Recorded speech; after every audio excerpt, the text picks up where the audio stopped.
Assalamualaikum warahmatullahi wabarakatuh. Bismillahirrahmanirrahim. Perkenalkan, nama saya Firda Liveresva dengan NIM 2003812 dari kelas 3A PGSD Penyes. Di sini saya akan menjelaskan tanggapan saya tentang presentasi dari kelompok 1 mengenai konsep pertumbuhan dan perkembangan gerak. Konsep pertumbuhan dan perkembangan gerak. Pertumbuhan atau growth adalah perubahan yang bersifat kuantitatif, yaitu bertambahnya jumlah, ukuran, dimensi pada tingkat sel, organ, maupun individu.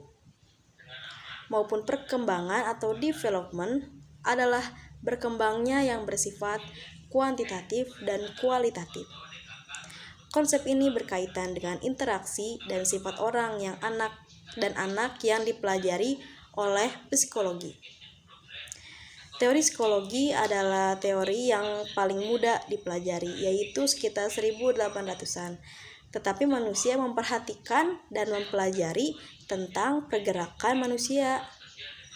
Ada beberapa teori yang bisa dijelaskan dan dikaitkan oleh para ilmuwan, yaitu ada teori Nafisme yang dimana beliau menjelaskan di teori ini bersifat alamiah, dimana maksudnya adalah terhitung dari kandungan, jadi mulai dari sifat maupun dari segi sikap ditentukan dari saat kandungan. Dan ada teori empirisme, teori konvergens.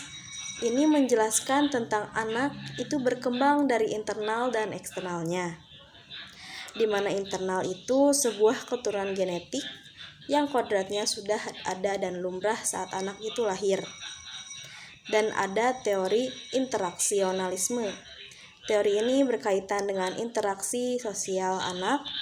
Dan ada teori psikodinamika, yang dimana teori ini menjelaskan tentang anak berkembang dari segi lingkungan. Jadi di saat lingkungan anak itu baik, akan mempengaruhi perkembangan dari segi emosional dan sosialnya.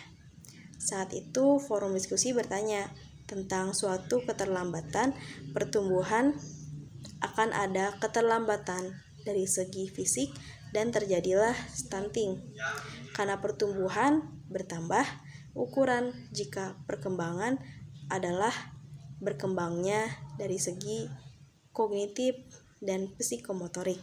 Jika anak kurang pengajaran dari lingkungan, akan ada ketelatan anak untuk merespon suatu hal dari lingkungannya. Jadilah suatu anak itu mempunyai suatu perkembangan yang telat, itu mereka akan kesulitan untuk bisa mensosialisasikan dengan teman-teman yang lainnya. Dan jikapun anak tersebut itu, jika dia tidak dijelaskan ataupun tidak diajarkan tentang suatu dunia mereka sendiri, itu mereka akan asik sendiri dengan dunia mereka dan akan ada keterlambatan tentang sosial anak. Dan jika anak itu akan ada kesalahan dari segi kandungannya, jadi anak akan ada suatu keterlambatan ataupun akan ada suatu pertumbuhan yang akan terhambat. Jadilah di saat kita sekecil itu sudah diimunisasi terlebih dahulu, dan diimunisasi itu mencegah penyakit-penyakit yang akan datang ke kita. Contohnya akan menghambat suatu stunting yang akan mempermasalahkan atau sebagai problem untuk pertumbuhan anak sampai dewasa nanti ke depannya. Dan dan si imunisasi ini juga berlaku sampai saat kita sudah besar. Jadi di saat penyakit-penyakit kita datang itu tubuh kita sudah siap dengan penyakit tersebut.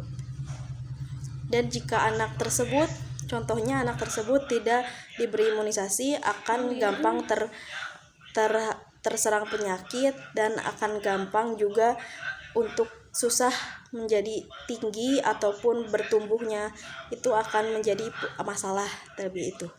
Sekian dari tanggapan saya dari penjelasan kelompok 1. Saya sangat mengapresiasi. Terima kasih. Wassalamualaikum warahmatullahi wabarakatuh.